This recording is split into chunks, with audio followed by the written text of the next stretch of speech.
You've eaten this before, probably dozens of times, maybe hundreds. Golden, crispy, familiar, a chicken nugget. But have you ever wondered what it really is?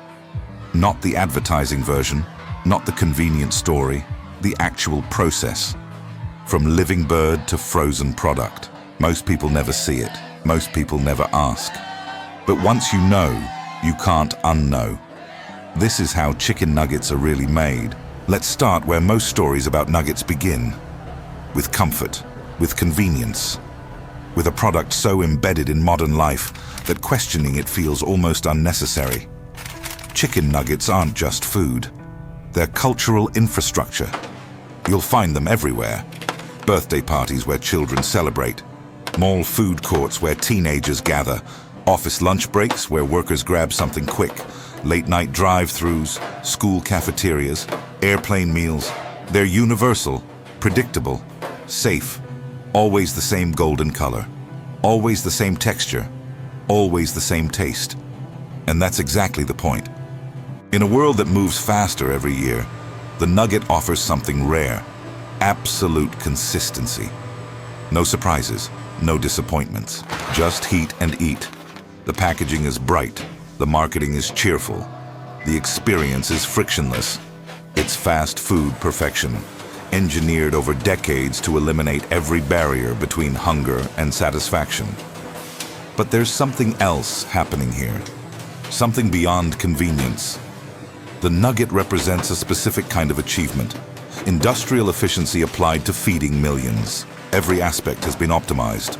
Preparation time, production cost, shelf life, transport logistics, profit margins.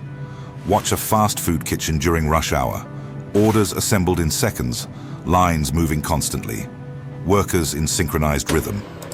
The nugget is part of a larger machine, and that machine never stops. It doesn't need to. The system works. It works so well that the product has become invisible. Not literally, of course, but conceptually. Nobody questions where it comes from. Nobody asks what it really contains. It just exists, as permanent and unremarkable as any other fixture of modern life. And that invisibility? That's not an accident, that's design. Now let's go back. Way back. Before the nugget. Before the factory. Before the truck that delivers the frozen boxes. Let's go to the very beginning. Because this story doesn't start with food. It starts with genetics, with breeding programs that have been running for over 50 years. Deep inside research facilities that most consumers will never see, scientists and agricultural companies have been engineering the perfect chicken. Not perfect for the chicken, perfect for production. These birds grow twice as fast as chickens did in the 1950s. They produce dramatically more breast meat. They convert feed into muscle tissue with unprecedented efficiency. This isn't natural selection. This is industrial design. And the birds you're about to see, they're the result of decades of genetic optimization, built for one purpose: maximum yield. Minimum time. It begins with eggs, millions of them, in climate-controlled facilities where breeder hens live their entire lives producing fertilized eggs. These aren't random chickens. These are carefully selected bloodlines worth millions in genetic patents. Temperature is monitored constantly, humidity controlled to the decimal, light cycles manipulated. The eggs are never touched by human hands. Conveyor systems collect them multiple times per day, transport them to processing stations where they're washed, candled, inspected with light to check viability, and sorted. Cracked eggs? Removed. Unfertilized? Discarded. Only perfect specimens continue to the next stage. The hatchery. Industrial scale incubation. Walk into one of these facilities and you'll see chambers holding tens of thousands of eggs in perfect darkness. For 21 days, they sit at exactly 99.5 degrees Fahrenheit, 60% humidity. Automated systems rotate them every few hours to prevent the developing embryo from sticking to the shell. Sensors monitor every tray.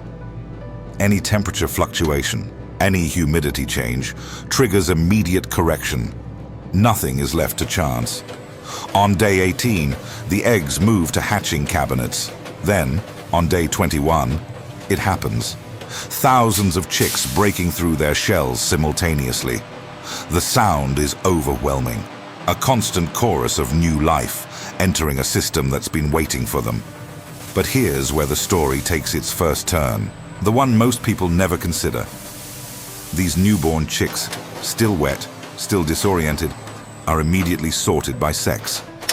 In breeding operations for egg-laying hens, male chicks are worthless. They can't lay eggs. They don't grow fast enough for meat. So they're killed. Immediately, millions of them. Every year. But in broiler operations, the kind that produces nuggets, both males and females are valuable. They continue down the line, automated systems vaccinate them. Spray vaccination or needle injection. Quality inspectors check for deformities. And within hours of hatching, before they've eaten, before they've seen sunlight, they're packed into boxes. Sometimes 100 chicks per container. Loaded onto climate-controlled trucks and shipped to their final destination. They're not animals at this point, not in the industrial sense. They're inventory. The grow-out barn. This is where chicks become chickens, or more accurately, where chicks become product. These structures stretch hundreds of feet long, rows of identical metal buildings across rural landscapes. Each one houses 20,000 to 40,000 birds. The chicks arrive and are released onto sawdust-covered floors. Automated feeders line the walls. Nipple water systems hang from the ceiling. And from this moment forward, everything is controlled. The temperature adjusts as the birds grow and generate more body heat. The lighting is manipulated. Sometimes 23 hours of light, 1 hour of darkness. Why? To keep them eating. Always eating. Sleep reduces consumption. Consumption equals growth. Growth equals profit. The feed itself is a scientific formula. Corn, soybean meal, animal byproducts, vitamins, minerals, growth-promoting antibiotics. Every ingredient calculated down to the gram to maximize muscle development and minimize fat. Conveyor systems deliver it on schedule. Sensors measure how much the flock consumes. Computer algorithms adjust the formula in real time based on growth targets. This isn't farming. This is data-driven industrial production. And the growth rate? It's almost hard to believe. A day-old chick weighs less than 2 ounces. 6 weeks later, over 5 pounds. Watch time-lapse footage of a barn over 6 weeks and you'll see something unsettling. Tiny yellow chicks gradually transforming into large white birds. But the barn doesn't grow. The space shrinks as their bodies expand. By week 5, the floor is almost entirely covered. Birds pressing against each other. Movement becomes difficult. Some develop leg problems. Their bones can't support the muscle mass they've been engineered to produce. In nature, a chicken takes 16 to 20 weeks to reach market weight. Here, 6 weeks. That's not evolution. That's intervention. The environment requires constant management. Ammonia from waste builds up quickly with this many animals in one space. Powerful ventilation systems run continuously. Workers in protective equipment walk through daily, checking for sick or dead birds. Mortality is expected. 3 to 5% of every flock. The dead are removed and sent to rendering plants where they're processed into meal for animal feed. The living keep eating, keep growing, existing in a cycle that only ends one way. At 42 days old, the birds reach target weight. This is the threshold. The moment when biology becomes logistics. Catching crews arrive at night when the birds are calmer. Teams of workers move through the barns, grabbing chickens by their legs, loading them into plastic crates stacked on trucks. It's fast, it's efficient, and it's the beginning of the final transformation. Within hours, tens of thousands of birds that were just alive, just breathing, are in transit to processing facilities that operate 24 hours a day, 7 days a week. The machine never sleeps. The slaughterhouse. This is where the system reveals itself completely. Reception docks are sterile, refrigerated, designed for continuous flow. Forklifts unload the crates. Workers extract the birds and hang them upside down on a shackle line. Metal hooks grip their legs. And from this point forward, the process never stops, not for a second. Every movement is timed. Every step is standardized. The line moves at a precise speed, carrying thousands of birds per hour through a sequence that was designed over decades to maximize efficiency and minimize cost. First station, stunning. In most United States facilities, birds pass through electrified water baths. Their heads are submerged. The current induces immediate unconsciousness. This is required by law. The Humane Slaughter Act mandates insensibility before death. Alternative methods exist: gas stunning, controlled atmosphere systems. But electrical water baths dominate the industry. Why? Speed and cost. The process takes seconds per bird. Thousands move through every hour. After stunning, the birds feel nothing. What happens next is mechanical. Exsanguination. An automated blade cuts the carotid arteries in the neck. Blood drains into collection troughs below. The body may convulse, but these are neurological responses, not consciousness. And the blood? It's not wasted. Nothing in this system is wasted. It's collected, processed, and sold as an ingredient in animal feed or used in fertilizer production. The carcasses remain on the shackle line, now lifeless, moving toward the next stage of transformation. Scalding tanks. Large stainless steel baths filled with water, heated to 130 to 140 degrees Fahrenheit. The carcasses are submerged for 90 to 120 seconds. The heat doesn't cook the meat. It loosens the feathers. Feathers are made of keratin, the same protein as human hair. Heat breaks the bond between the feather and the follicle. Steam rises from the tanks. The industrial smell is overwhelming. This is the scent most consumers will never encounter. The scent of mass production. From the scalding tank, the line moves to mechanical pluckers, rotating drums lined with hundreds of rubber fingers spinning at high speed. The carcasses pass through and the feathers are violently stripped away, every single one. The visual is almost hypnotic. Birds entering covered in white feathers, exiting completely bare, pink skin exposed. Loose feathers fill the air, immediately sucked away by powerful ventilation systems. And those feathers? Collected, dried, processed into feather meal, sold as protein supplement in animal feed. Again, nothing wasted. Evisceration. This is where the interior is removed. Automated machines make precise cuts along the abdomen. Vacuum systems extract all internal organs in one continuous motion. The organs fall onto separate inspection lines where USDA inspectors examine them for signs of disease. Livers, hearts, intestines. Any sign of contamination means the entire carcass is condemned, but approved organs continue through the system. Hearts and livers become pet food or are sold as human food in certain markets. Intestines are cleaned and processed into casings for sausages. Even here, in what seems like waste, there's profit. The carcasses are washed, inside and out. High-pressure jets of chlorinated water. This practice is controversial in Europe, where it's largely banned. Critics call it a chemical rinse that masks poor hygiene earlier in the process. The industry calls it a critical safety step.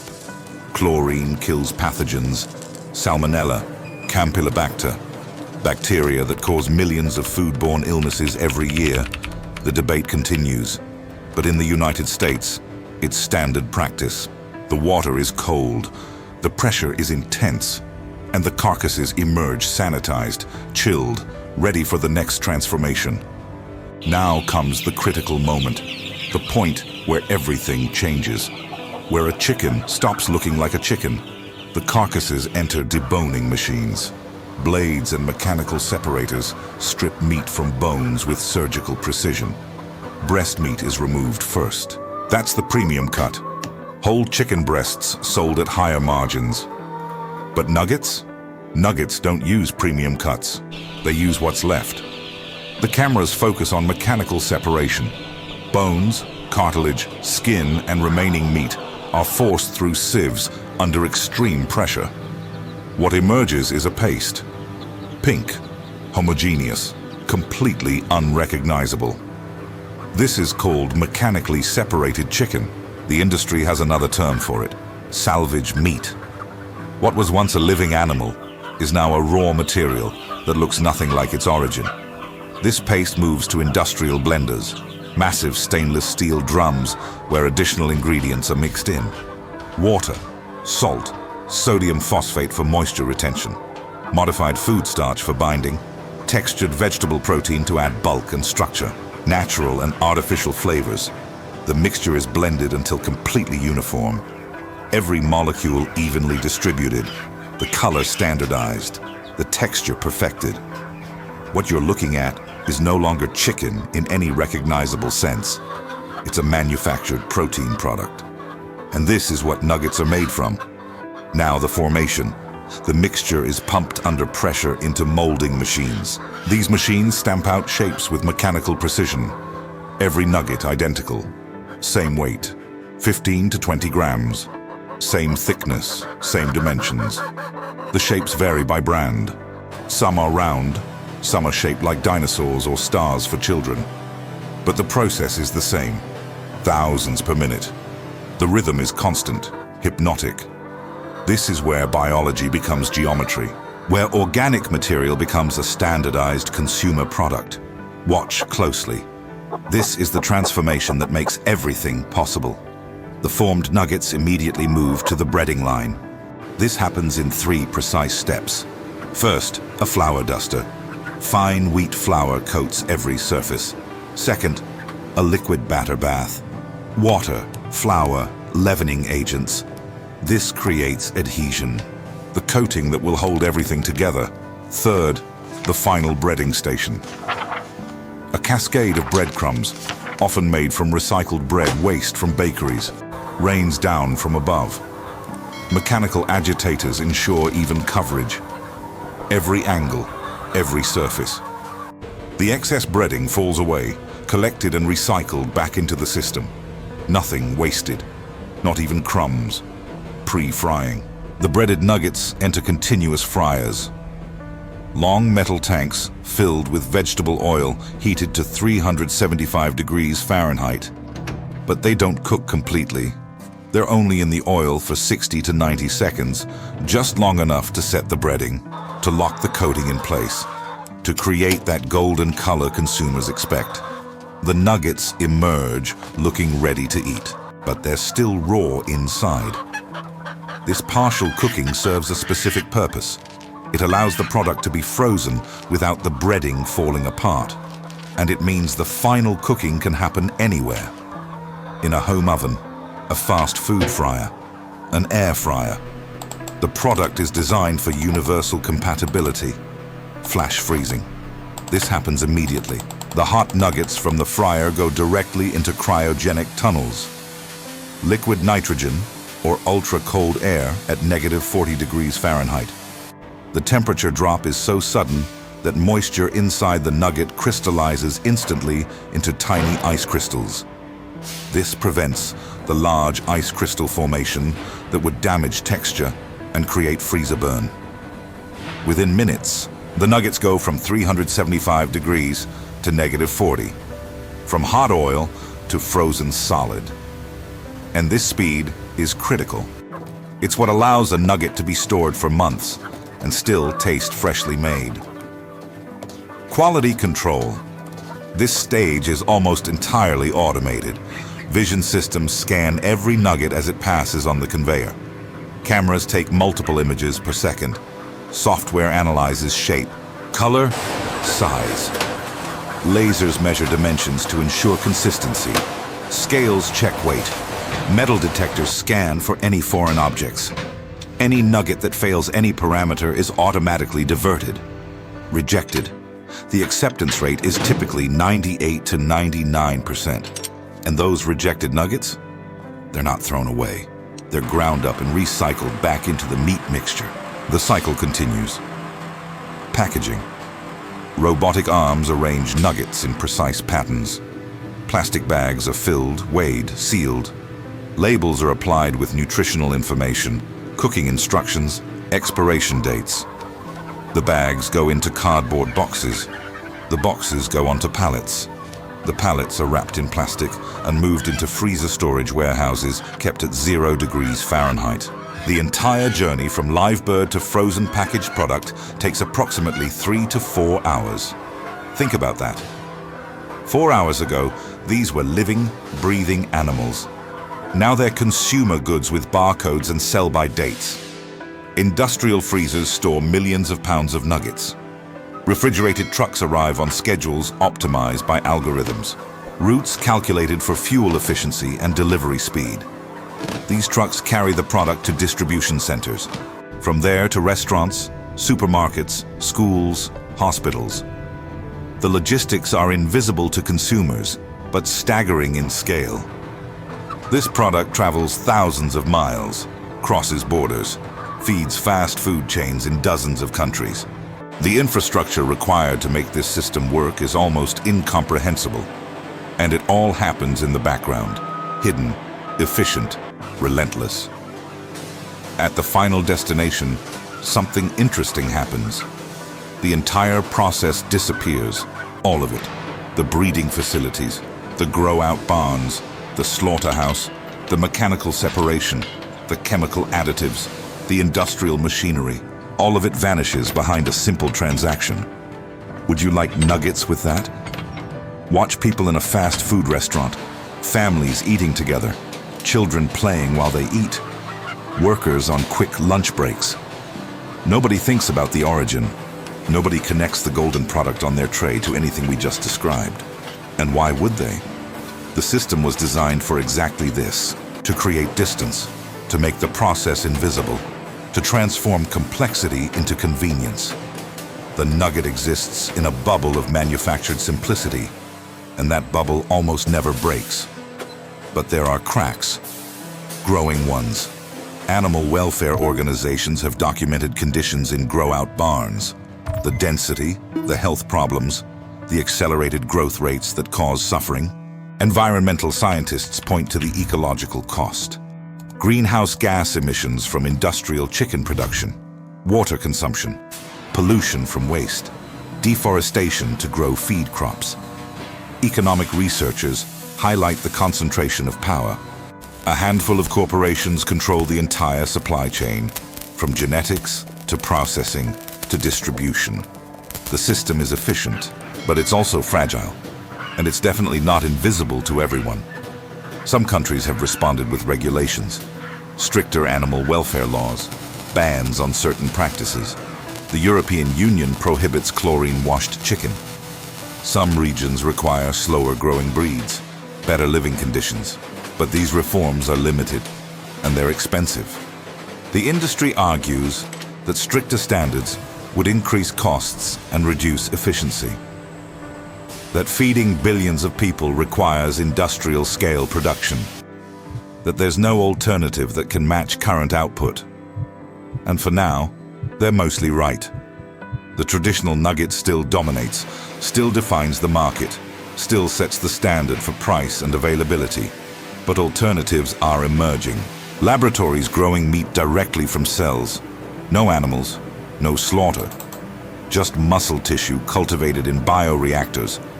Companies producing plant-based nuggets that mimic the texture and taste of chicken using pea protein and other ingredients. Startups developing proteins from insects, fungi, even algae. These technologies are improving. Costs are dropping. Consumer acceptance is growing. But they're still marginal, still niche. The infrastructure doesn't exist yet to replace the current system. And until it does, the machine keeps running. The nuggets keep flowing. The cycle continues. So, here we are. Back where we started. A single chicken nugget on a tray.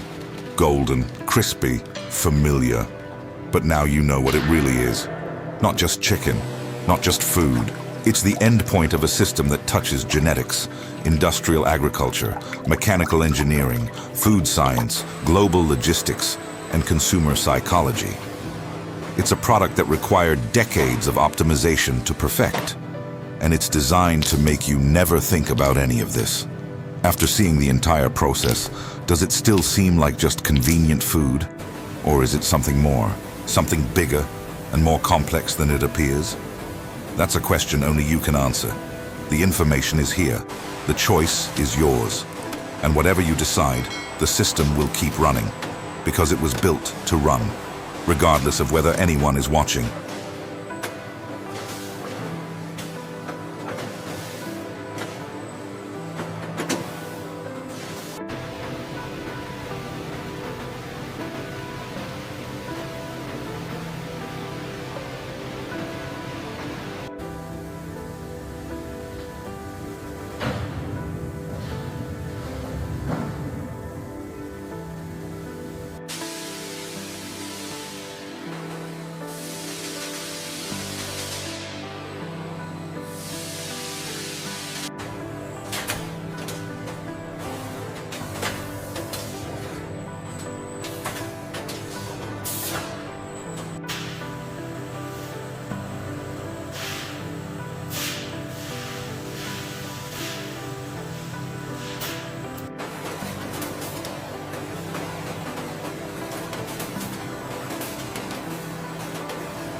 This is Factory Exposed.